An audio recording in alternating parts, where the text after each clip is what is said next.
Hello, welcome back to The Inner. Today I'm joined by Logan Barone. Hi, Logan, how are you? Hey, Nelson, I'm doing great. Thanks for having me on the show.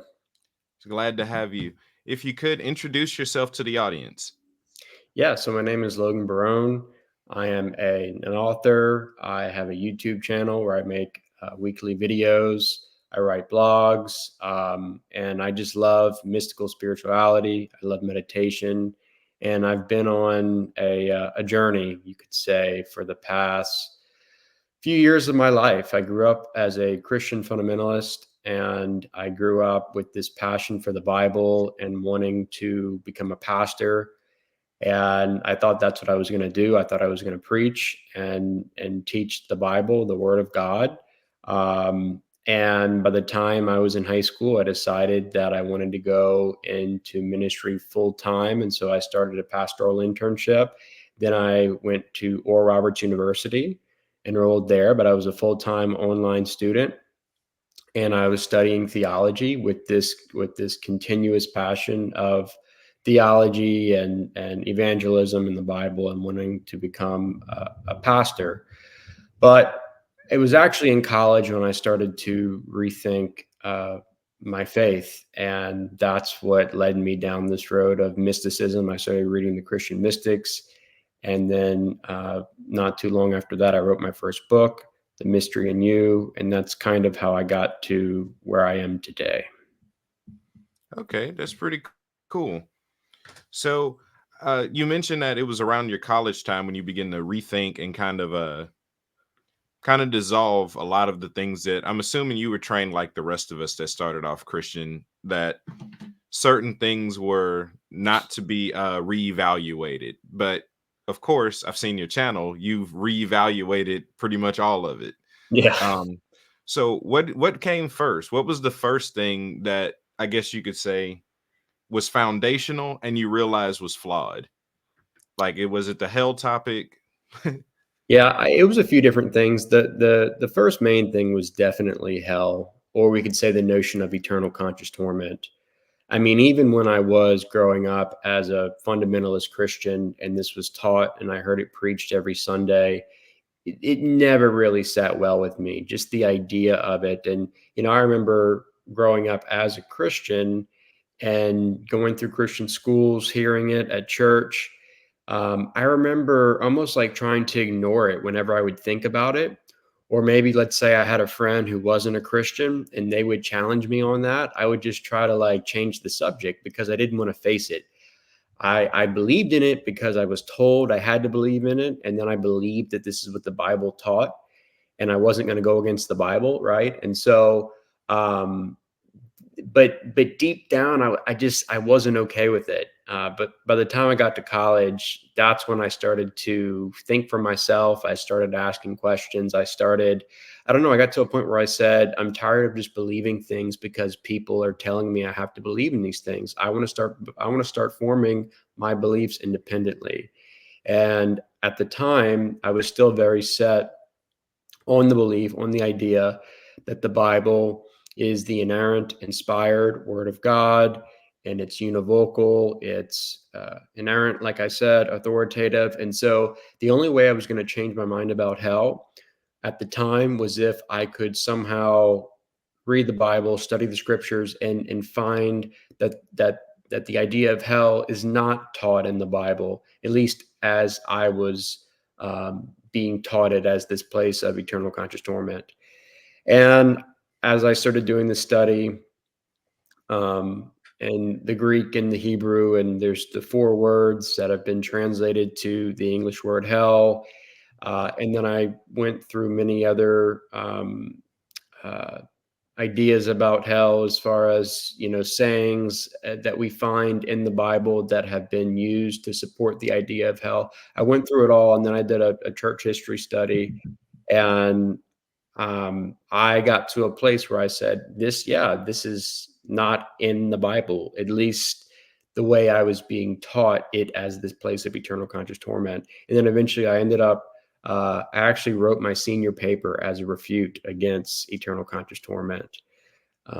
So yeah, that was the first thing that I really started to change my mind about. And then you know how it goes. Once you start with one thing, especially with hell, it's like everything else, all the other doctrines that uh, are kind of connected to it start to kind of fall apart. Yeah. And hell was a fun one for me. Like, I like the way that you just answered that question because, well, I've been saying since I've been teaching on it that it's four individual things that got lumped together into something that now isn't real. It's like Yeah, any one of those four in their proper context, it does exist. But when you mix them all together into this evil amalgamation, it's fiction. right. Like Gehenna, which is more common as an actual place we could go visit. Yeah, It was yeah, just a landfill. That's it. They're talking about the dumpster, the trash, pretty much. exactly. Yeah, So yeah, I definitely love seeing other people. That's why I have the show. Seeing other people's journey into stepping into more truth, because that's really what it boils down into. Do I cling to what I know and what I'm familiar with, or do I continue to pursue truth? And that's when you dig deeper into truth as often as we do, that's a question you find yourself asking yourself a lot more regularly is, am I ready for that? Okay, I was ready to believe enough to, let's just say, break away from the things I was taught in my denomination in Christianity. Am I willing to reevaluate this next thing? Okay, I'm fine with that. Am I willing to embrace this new truth? It's a constant decision. So I commend people like you. yeah. Well, I appreciate that, and I think we need more open-mindedness, and we need people who are willing to let go of the things that they thought were absolute truths and embrace curiosity and mystery and wonder, because that's where I believe God is. God is in the unknown, God is in the mystery, God is in the uncertainty. And for me, the whole point, or the theme of my spiritual journey has been letting go of what I thought I knew and realizing that there's so much more out there. And the more I remain open and humble, it's like the more God starts to reveal certain things to me. And that's been, like I said, really the theme of my journey.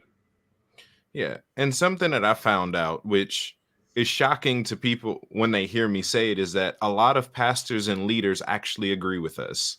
They just won't Yeah. say it in public. Right.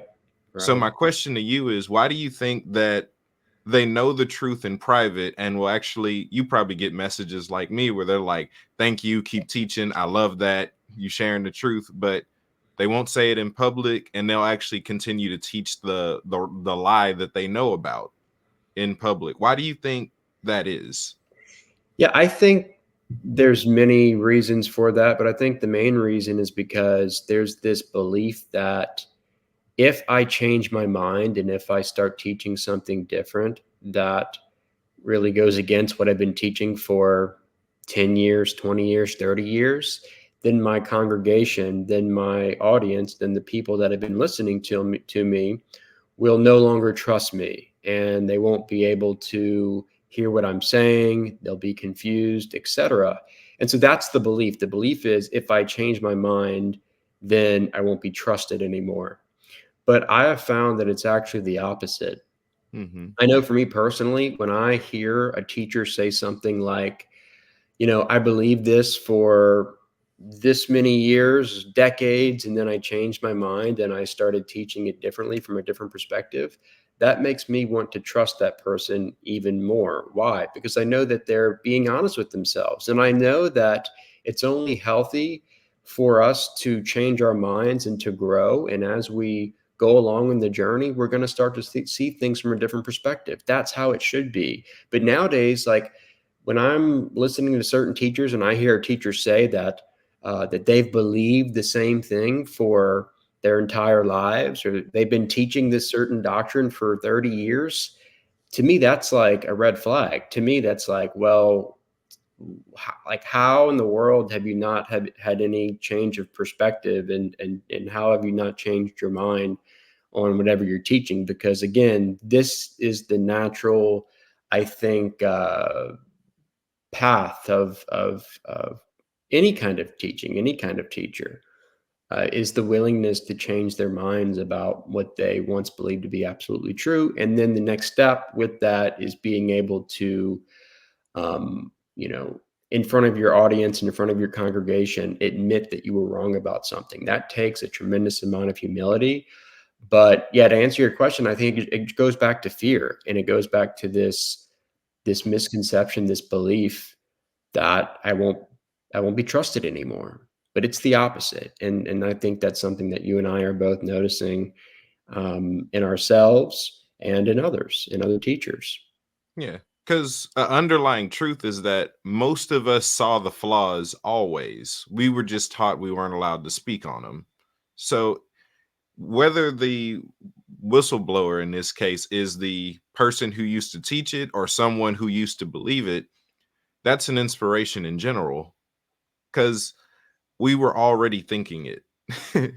It's like the elephant in the room. We were all like, that doesn't make sense, but whatever. I'll learn when I die.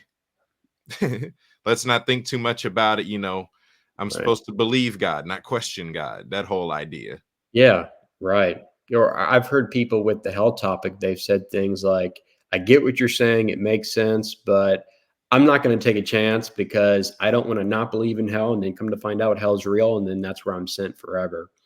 So it all goes back to fear. Mhm. Fear is what really limits us from true spiritual development. Funny enough, one of my favorite quotes from actually he's let's see, right here. Sadhu Sundar Singh behind me. One of his quotes is, "If I serve God out of the fear of hell, may I be cast into it first." He's like, and if I serve God just to get into heaven, well, deny it. Deny me heaven for eternity. Wow. But if I'm in it for you, let me be wherever you are.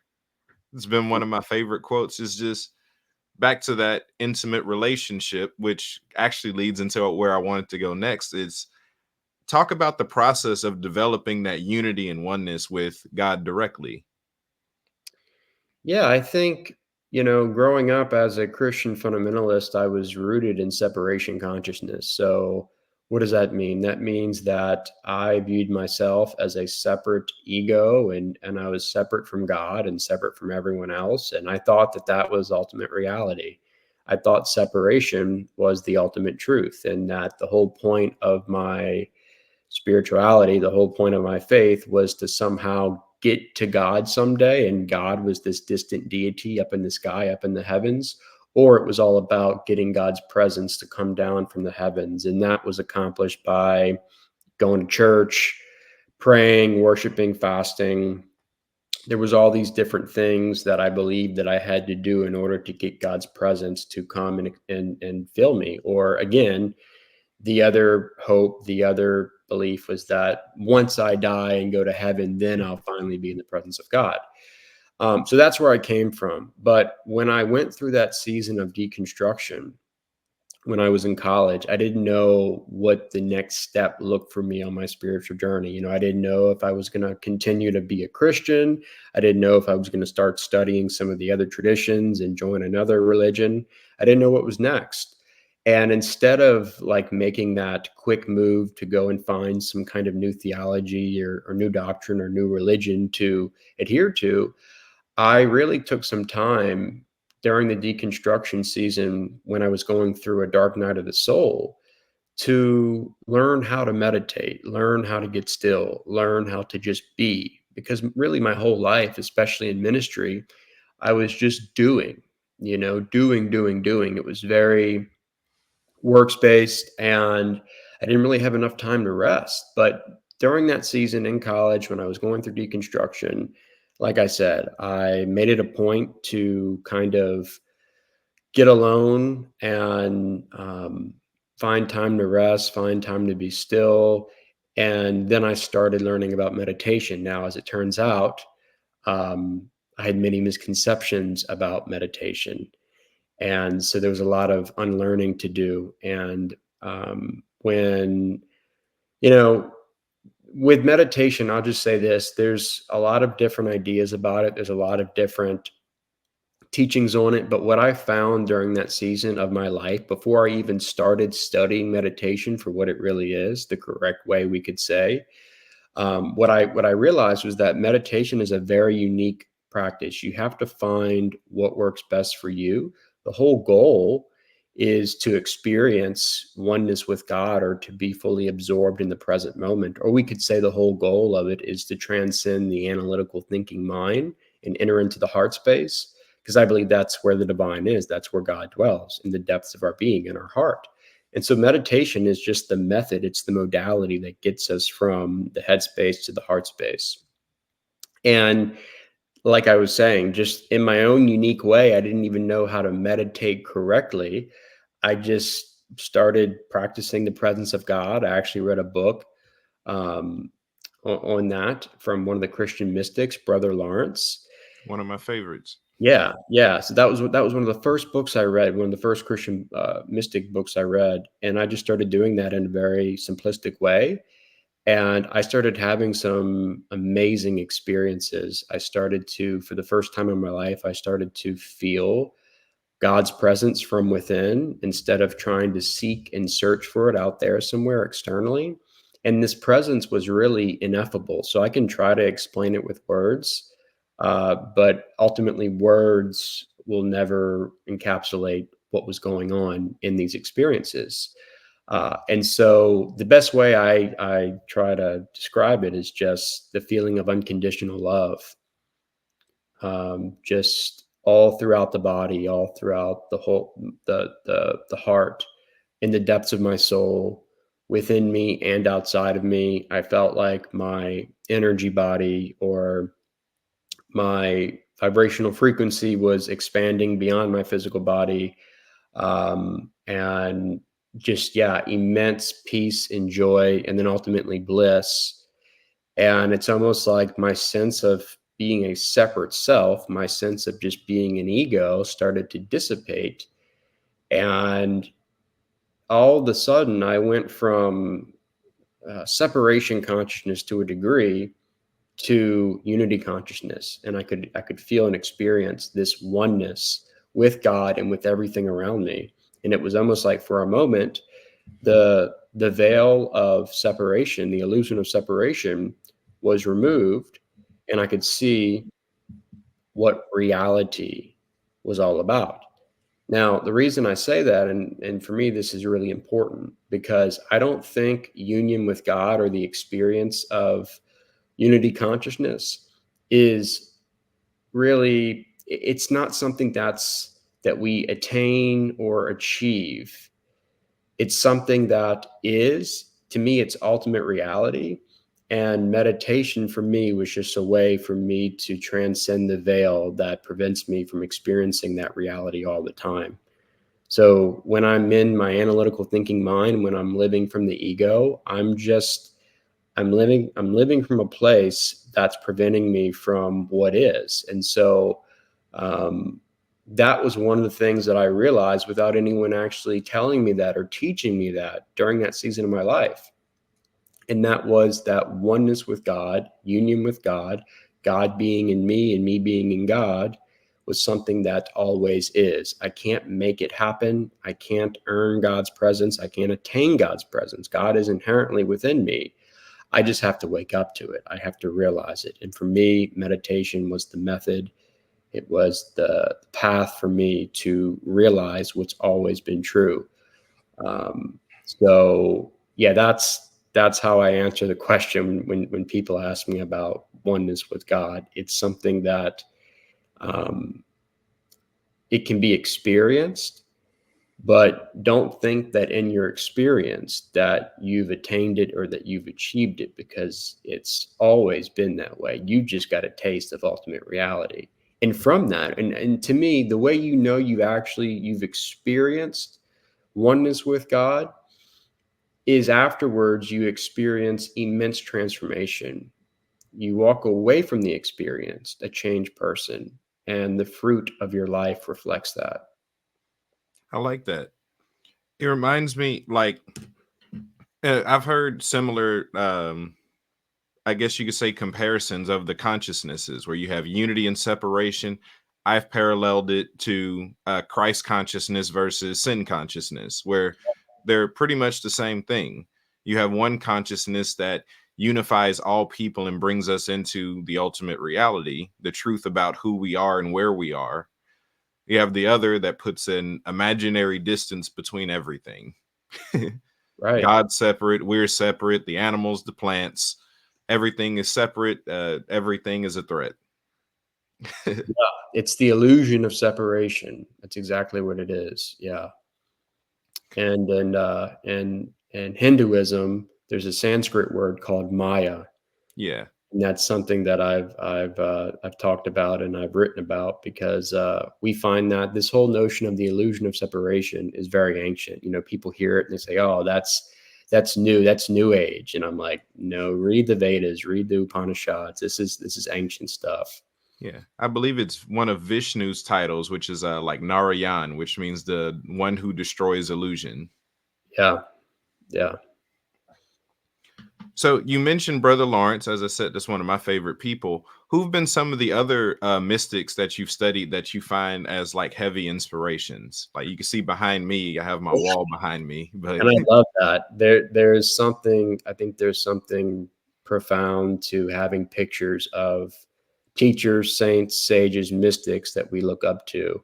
And when you're looking at their picture, when it's in your room, when it's in your office, you can actually feel their presence. So I'm in a new office right now, but I'm starting to add some pictures and I've got some icons back there. But I would say, you know, in the Christian tradition, Meister Eckhart is definitely one of the main ones. Saint John of the Cross, Saint Teresa of Avila, and then outside of Christianity, people like Paramahansa Yogananda, um, Ram Dass, his guru Neem Karoli Baba, Ramana Maharshi. You know, I can think of so many, and that Rumi. I mean, the list goes on. I could literally come up with different names for an hour, but yeah, you know, there's something about these mystics and sages and saints when I'm reading their writings, and you know, there were a few mystics that I started reading, especially the Christian mystics. Like I said, during the beginning of my deconstruction journey, where I was reading about their experiences and their encounters after I started having my own experiences and encounters through meditation or through contemplative prayer. And so at the time, this was all new to me, but just hearing and reading about other people, knowing that there have been people for thousands of years that have been experiencing the same thing that I was currently experiencing was very helpful for me during that time because you know when you're going through a season of deconstruction and you're walking away from the faith that you believed your entire life and everyone around you believed that way, and then you start having mystical experiences and you're believing differently and you're seeing things from a new perspective. um, it can be very difficult to navigate all that, especially if you're going through all that alone, which I was. And so, although I didn't know anyone personally that was experiencing what I was experiencing at the time, the mystics and the saints and the sages of the great traditions were almost like I could feel their presence as I was reading their writings, their stories, and it was very comforting and helpful for me. And yeah, so those are just a few, but there's definitely many more. yeah, because I went through a similar stage when I was beginning where for me it started with Robert Liardon when he wrote God's Generals. That pretty much became my Bible when I was starting out because it broke a boundary for me. I grew up Southern Baptist, so the only moves of God and acts of God are the ones you could read between the 66 books in our current Bible. Yeah. So Yeah. when I've read God's Generals and he was talking about all these modern people to the point where some of them still have videos of some of the things that were happening, it fascinated me and brought the supernatural and mysticism to a place where I was able to see it as accessible. Where I'm Yeah. like, this is something that I can experience they had it just a few years ago.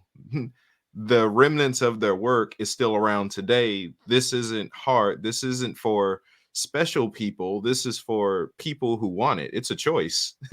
Right. Right. And then even talking about like some of the Christian mystics, there was a book, Mysteries, Marvels, and Miracles in the Lives of the Saints. I have that book, but I haven't read it. It's one of my favorite books. I only read the first, I guess you could say the first section of it, because Okay. the next part of it is about like death related miracles, and people know how I feel about that. So, Yeah. but I've read that first part over and over again, and there's a principle that I learned from one of those General Smith Wigglesworth, his granddaughter, where she has this thing about signing your name for the things that you want. So oftentimes in books, I put my signature all over my books, kind of like as a subconscious contract to say, I've signed for it. It's mine. I have it. It's Yeah. for me. So I went through that book and signed my name next to every experience I wanted that I wasn't having yet. And I've had it. Oh. I've So, experienced it all. yeah. So it's like the law of assumption, Yeah. kind of. Yeah. That's awesome. Um, yeah. And, I think, for me, learning about these mystics and seeing that across the traditions, although they came from different traditions and there's uniqueness there that I do like to honor the different traditions. But at the same time, for me, when I was going through that season of changing my mind about everything, I was really fascinated at how these mystics, and mainly the mystics, I'm not talking about the fundamentalist of the certain traditions, but the mystics, uh, to a degree, they were speaking the same language. And that's actually a quote from Meister Eckhart. He says something like, the theologians of the world may quarrel, but the mystics speak the same language. Yeah. And so while we honor the uniqueness of each tradition, I think just seeing the consistency, the similarities in what they were experiencing and what they were writing about is really profound. Yeah. And then comparing and contrasting the founders of most of these traditions or denominations, they're completely different from the modern practitioners of that denomination. Like John Wesley is much different from modern day Methodism.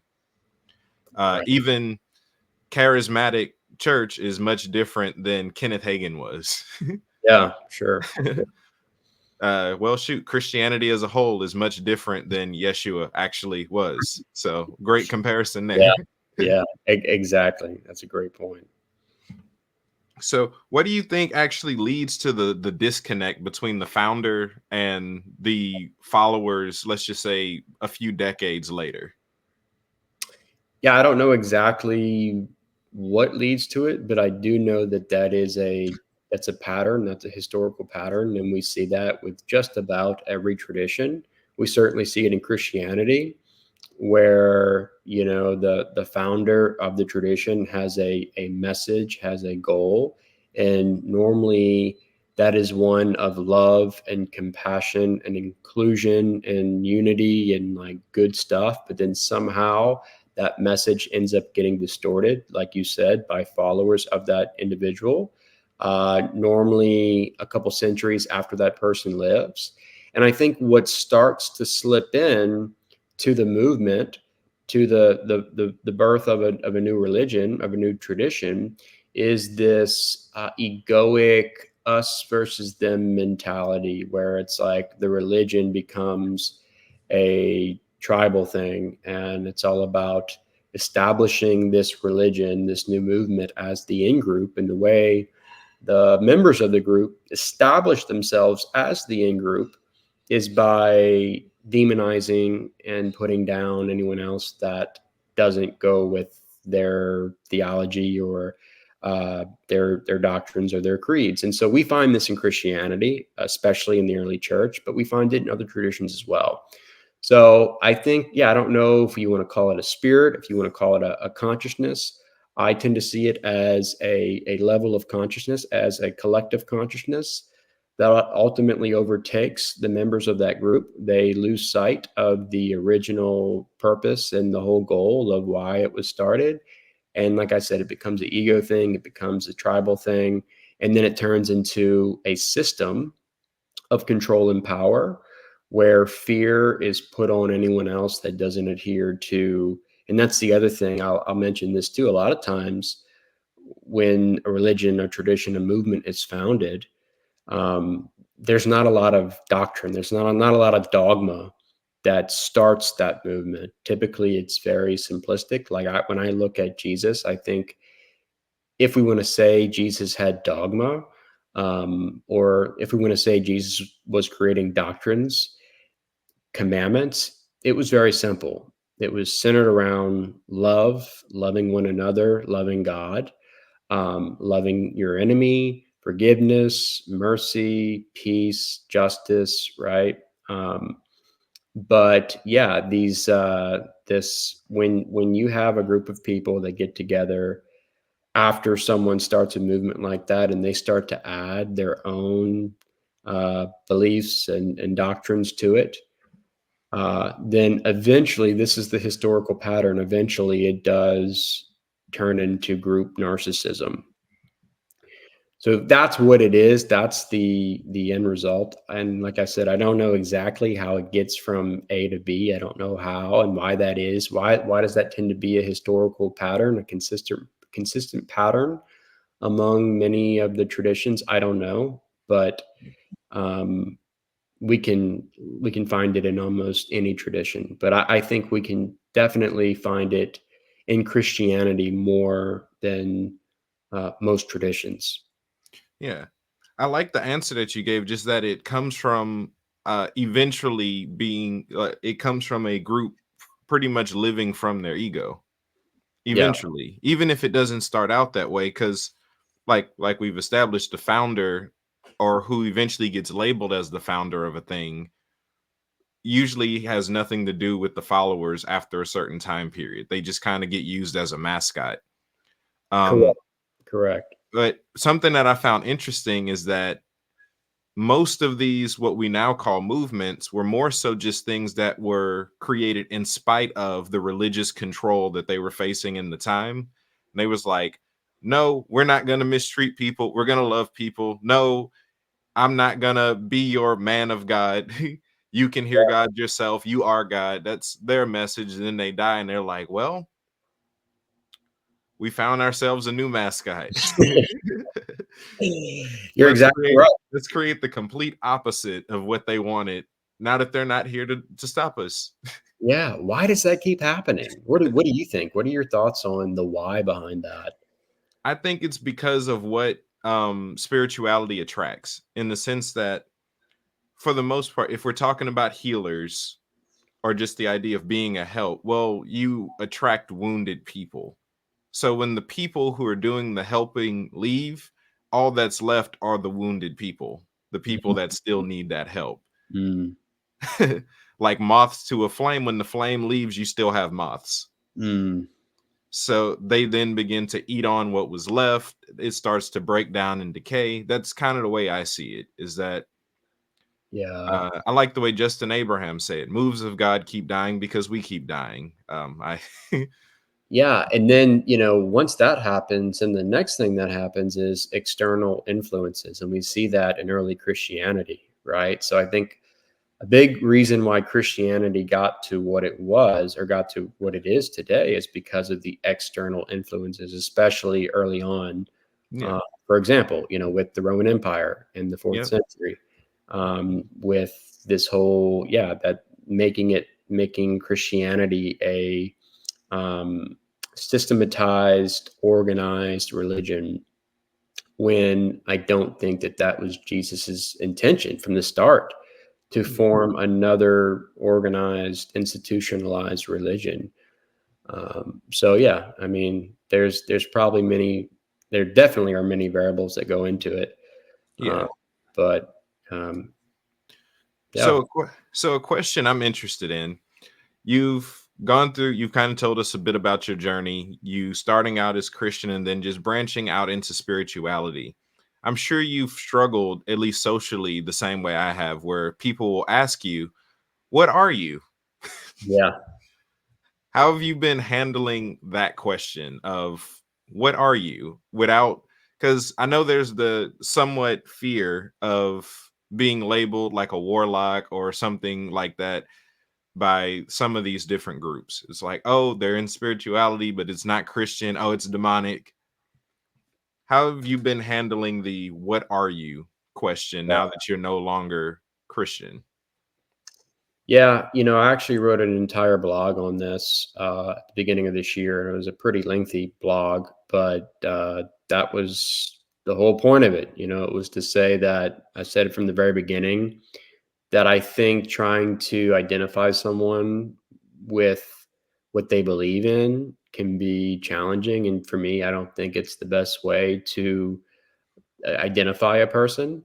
Uh, because, like I said earlier, in our conversation, beliefs and how we think should be changing over time. We should see things differently. We should uh, be open to learning new ideas and changing our beliefs. And so, if that's happening, then what are we supposed to do? Are we supposed to like change our label and our identification every time we believe in something differently? And then I don't know, for me it just gets confusing, and for me it's like I said, it's not helpful. And so in this blog I pretty much wrote out like all the different things I'm currently believing in, or the things that I'm focusing on right now in my journey. And it's like a long list, and I'm talking about this from this tradition and this practice from that tradition and this mystic and that sage and this teacher. And it's like all these different teachings and ideas and philosophies from various traditions across the board. And so I put it all out there, and then I pretty much ask the reader to, okay, from that information that I just gave you, from where I'm currently at, I'm going to let you decide, what you think I am. Like try to label me, try to identify me as something based upon the complexity of what I believe in. Now that you know what I'm believing in and where I'm at right now, try to box me in. You can't. Like it just doesn't work. And so again, the challenge that what I present in that blog is this something we should be doing? Is this the best way to view one another? For some people it works. For others it doesn't. And so I think we need to be more open-minded in this area, and we need to be more cautious with how we're thinking about all of this. But yeah, I mean, when people ask me today, I'll probably just say go read the blog. But I think in a nutshell, I would just say that I don't even know how to answer that question, because it just doesn't even make sense to me anymore. My Mhm. beliefs are so vast, and one day I'm reading the Upanishads, the next day I'm reading the Bible. So it's like I believe in spirit. I believe that uh, the same spirit, God consciousness that is within me is within you and everyone else. And um, that's about it for me. I don't get into too much detail after that. But yeah, it's definitely something that comes up, and I've faced a lot of it from friends and family members, especially after I went through my deconstruction. Um, and maybe something else I'll say to that question is, I think where I'm at right now in my journey, um, I'm not really big on believing in things anymore. I do believe in some things, and obviously there's a time and place to believe in certain things. But once I started having mystical experiences, I became a lot more interested in knowing. Yeah. And so that's why, I even say I don't believe in God. I have directly experienced God. I know God. And to me, it's like if you know something, if you know someone, and then someone asks you, hey, do you believe in this person? Like, do you believe in their existence? If you say I believe in their existence after you know the person, it wouldn't Yeah. make sense, right?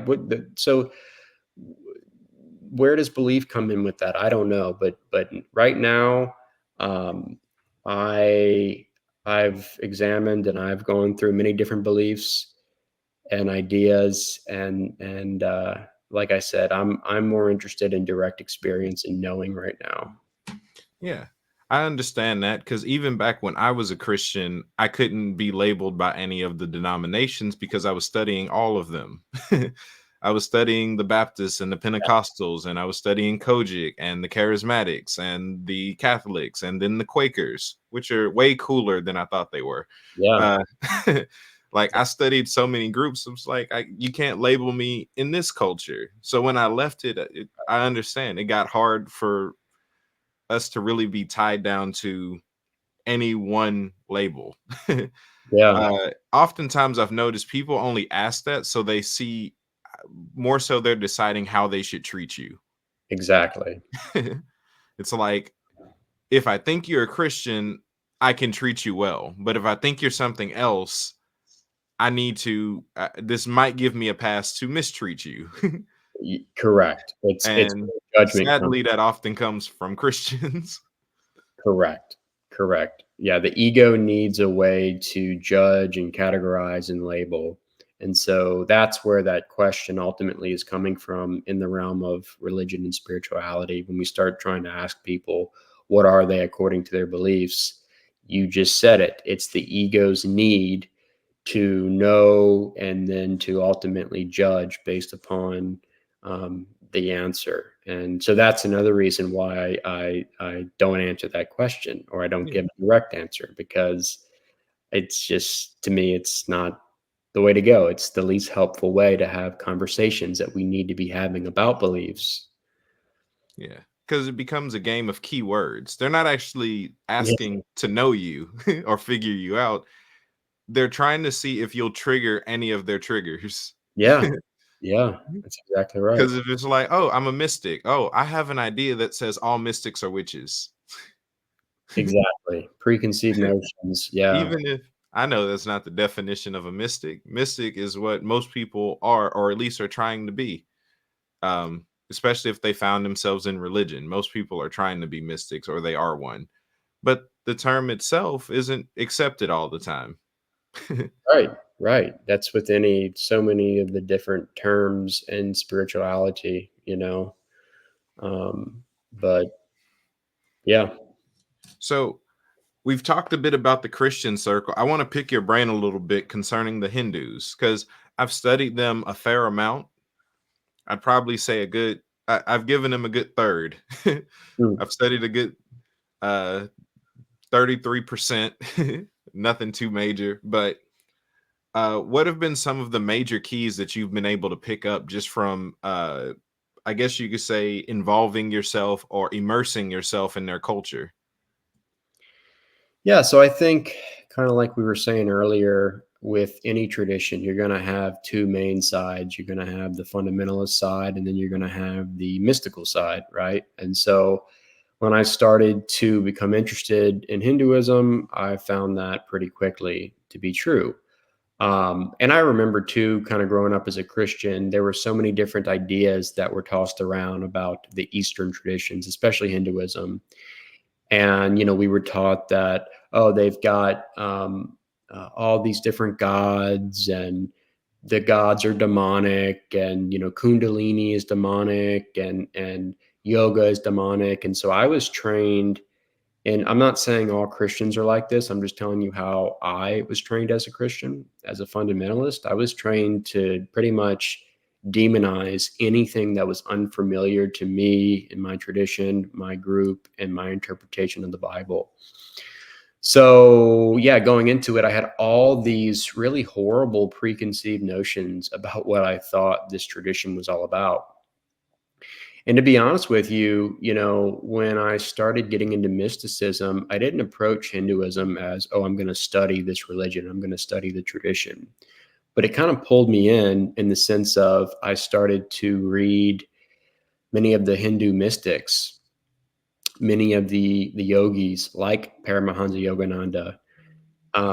And through the Hindu mystics, I started learning about the mystical side of the tradition and really the foundation of the tradition. And so, books like the Bhagavad Gita and the Upanishads became something that I was interested in reading because I knew that these mystics that I was reading about, who happened to be Hindu, were constantly quoting these spiritual texts. And so, I start reading these books and I start reading about this whole idea of Brahman Atman.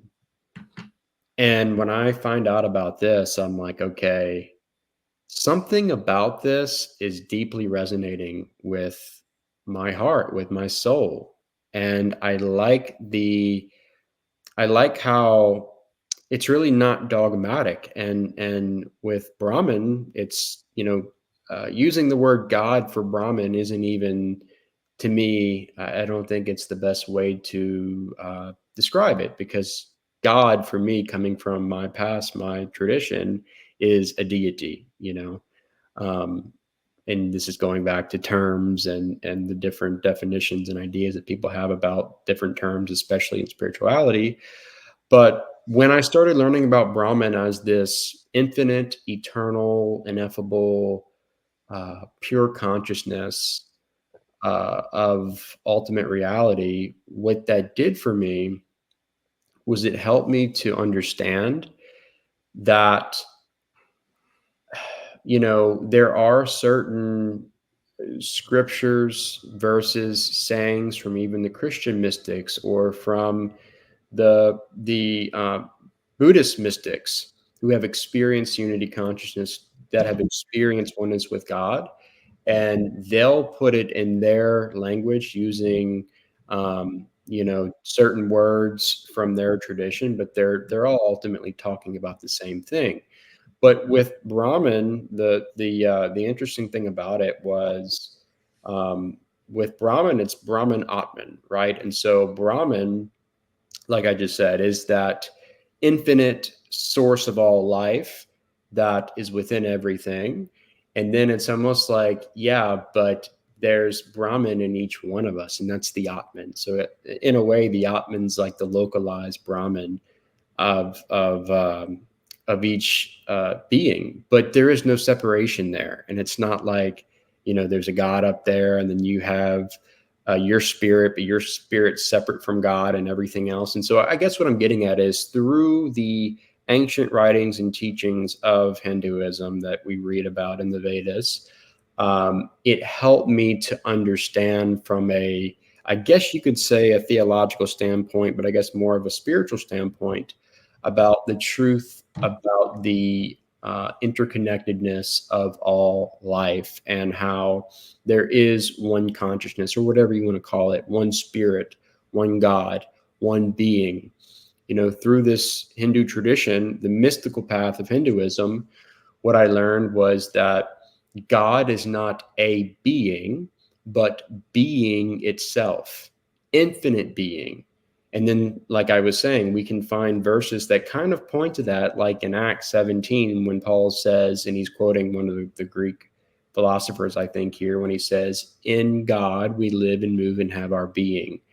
And so, in this one infinite being, we have existence, we have life, and we live and move and have our being. And so that's Brahman Atman, right? So Mhm. it helped me understand from a different perspective what God and what life was all about, what the nature of God is, and how my spirit or soul, if you even want to call it that, is connected to God. And then, of course, in the Hindu tradition and in the mystical branches of Hinduism, you'll find a very rich history of meditation. That's like the foundation to a degree of mystical experience in the tradition. And so, reading about meditation in these ancient texts and then applying that to my life, like I've already talked about, just it gave me more support, and it was just more. Um, uh, what's the word? Yeah, just It was another confirmation that I was going along the correct path. But a lot of resonance, a lot of peace, a lot of times where I would just have to stop and put the book down and like cry or allow the experience of bliss to arise within me. It's a very mystical book. Yeah. Like I similar, right? When I started going through that, really studying, like as you can tell, I'm attracted to mysticism. So it started, that was one of the ways of deconstruction for me, which I was taught certain things starting out. Jesus is the only one to do miracles. Yeah, yeah, uh he's the only God you can see. The others, no one has any experiences. How come all the Muslims are having these encounters of Jesus appearing to them, yet no one's seeing any other God? I heard all that stuff. Then I did real research. I'm like, well, shoot, Jesus wasn't the greatest miracle worker I've studied. As far as the people I've studied, Siddhartha Gautama, the Buddha, yeah, did greater measure of miracles that are documented. yeah. It Well, broke it a little bit. well, We're talking about seeing God. Well, what was this? Ramakrishna. He's known for kicking people in the chest and sending them into experiences with his God. So it's like, well, they are having experiences. They are having face-to-face encounters. yeah, and even too, just to kind of like continue from the previous question to answer that question even more, and then going along with what you're saying right now. When I read the autobiography of a yogi, Paramahansa Yogananda's story, Yes. and I started reading about Sri Yukteswar, his guru, his teacher, and the miracles and the healings that were coming from his life, and of course, Yogananda's. There's tons of testimonies and stories that we read about that have flowed through Yogananda's life. But I'm not just talking about Yogananda. I'm talking about his guru. His And guru's guru, yeah, yeah, yeah. There's a Babaji. yeah, exactly. And it's like when you read about what these people were doing, I remember after I read the book, I put it down and I said, okay, I just read this book. And I think I just read about more miracles and healings than I read about in the Bible. And this stuff was happening like not that long ago. This this Yeah. this book wasn't a book about things that took place thousands of years ago. Yeah. So that yeah, again, fascinating. But what do you do with that, right? I remember when I was reading through it, like I was listening to the audiobook because I felt led to like really dive into it. It's been one of the number one most requested books I've Oh, ever come across. Like everyone recommends it. So I was like, okay, let me see what it's about. Open minded. I'm no longer in the faction war, so I'm not trying to disprove it. I'm just listening to it for what it presents. yeah, And at some point, he started to share things that either him or his guru just came by their revelation with the divine. And he started talking about the mother. I was like, okay, so this is starting to sound a bit familiar. Not trying to jump head first or be extra critical. I'm not that skeptical. So there came a point where he said something very specific, and I'm like, wait a minute, mom. I'm talking to Holy Spirit. I'm like, wait a minute, you told me that. Do you know him? And she said, yes, he had a Hindu filter instead of a Christian one, but yes, he knew me. And I was like, whoa, there's Hindus that know the same God I know, that know the same mother that I know. yeah, Okay, cool. So yeah, then so by the time I got to the towards the end where he's meeting with Therese Newman, the Catholic yeah, nun, yeah, and yeah, she yeah. says, man of God, I was like, well, Holy Spirit already vouched for him. I know, isn't that fascinating? That the mystics were speaking the same language, Yeah, even yeah, in that. yeah. And Yogananda has some really interesting perspectives on Christ, and he's written a few books. He wrote a book called what is it? It's like the Yoga of Jesus or something like that. Yeah, he has Uh, like three of them. yeah, yeah. So it's that is something you find when you're reading that book is he's constantly quoting scripture. He's constantly making references to Christ, which I found really interesting as well when I first read that book. So I guess my last question for you before we start to wrap up is, Okay, you're familiar with how people do conferences or conventions, or some areas they do services, meetings, whatever word might fit best for you. If you were able to sit in on a meeting with any one mystic from the past, who would you choose to sit in with? Ooh. I'll make it easier. Give me three. Okay. All right. Even that's gonna be challenging.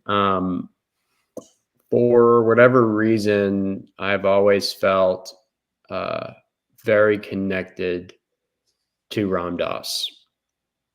Are you familiar with him? Yeah. If he didn't pass away a few years ago, he'd be on my show. Yeah, yeah.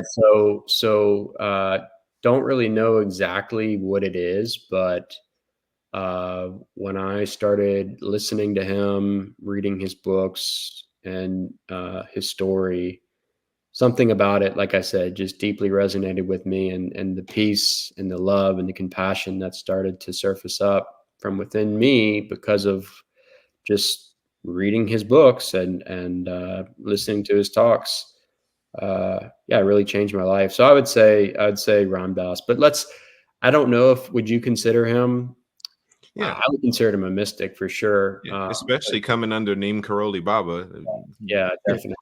But as far as like the saints and sages, so I would say the next one would probably be it'd have to be Yogananda. He'd have to be one of them. And then man, I could give you 10, but then the third one is going to be Baba G.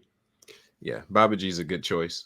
I mean, like, yeah, Baba G would be definitely in the mix of that. Uh, so yeah, I could give you a lot more, but those are just some of the ones that are on the top of my head. And I you know, got I got a story I want to tell you later. all right, all right, But let's see. So it's pretty much time for us to wrap up. I'm gonna just open the floor for you to kind of share your closing thoughts, and then afterwards, I'll give you a chance to share where they can connect with you, find your books and projects and things like that. But what's some last words of wisdom you'd like to leave with the audience? yeah. So I would just say that if you're on this path, if you're on the journey of wanting to learn more about mysticism and meditation, and you want to start experiencing oneness with God, my encouragement to you is to simply start to listen to your own intuitive heart.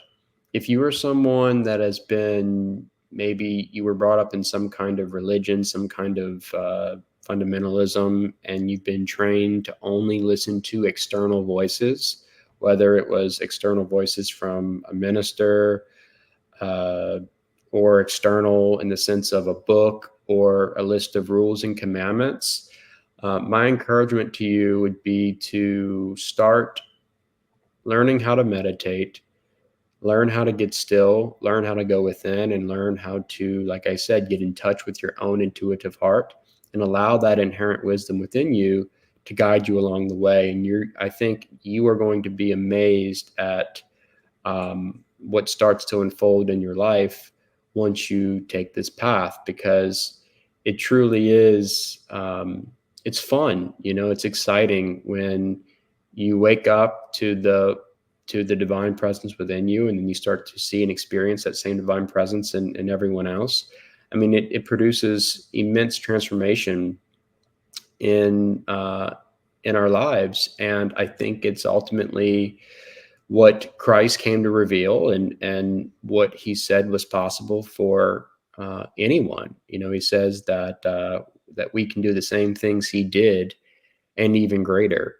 And I think that all starts with us waking up and discovering that the kingdom of God is absolutely within us. And once we go within and experience it within us, then we can start to experience it all around us. Um, and that's when, like I keep saying, the transformation keeps happening. But it all starts with knowing that you can trust yourself, you can listen to your own heart. It will take some time to learn how to listen to your own heart and how to like distinguish the ego and all the other voices that come with that. But there is a still small voice within there is a spirit of truth within, there is a guru within. It's inherent. You don't have to earn it or achieve it. You just have to realize it and then start to listen to it. So that's my encouragement.